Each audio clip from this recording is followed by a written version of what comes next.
So yun guys, no, may nagtanong dito sa ating comment section. So sabi niya H51 at H52 paano ang problema, no? Ayan. So ayun, no. So ito guys, no, ito yung board na ito. Okay guys, no, sa ito yun guys yung sa nagtatanong dito sa ating comment section, no, yung H51 at saka H52 na Panasonic error, no. So usually guys, ang H51 kasi ay tumutuko yan guys sa motor, no. So ang gagawin nyo yan guys, usually guys, ito yung board na nasa likod guys, no. Ito yung inverter board na nasa likuran ng Panasonic, no. So ito yung nagbibigay guys ng error, no. Usually guys, kapag nagbigay siya ng H51, ito yung guys yung sakit ng motor, kagad checkin nyo, no. Tingnan nyo kagad to, tingnan nyo yung resistance ng motor, kung good pa ba yung resistance nya, no. Kasi ang pag-check nyan guys, dapat kung ano ang reading ng paa, dapat equal sila tatlo, dahil 3 piece yan guys yung mga inverter natin, no.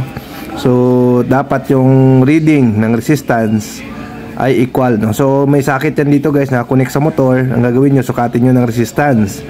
Tingnan nyo, kapag nakita nyo guys na hindi na equal yung resistance value na nakuha nyo, ibig sabihin sira na yung motor, no. So yun po ang nagbibigay ng H51, no. Usually talaga H51 error yan kapag motor, no. So kapag H52 naman guys, ito yung board na to ang may problema, no. Usually guys, ang nasusunog ito, yung parts na ito, yan ang nasusunog dyan, no, itong parts na ito guys, yun. Kaso hindi lang kasi yan guys ang naging problema dyan, kapag ano, yung sa ilalim kasi yan guys, maraming resistor nyan nasa likod, no. Backta rin natin yan guys, oh. Ayan, so ito yan, oh. So marami ang resistor dito guys na nag-change value din, tulad nito, ito, oh. Yan, mga resistors yan, no, nag-change value ito guys. So kailangan nyo rin siyang palitan, no, kapag nag-H52, no.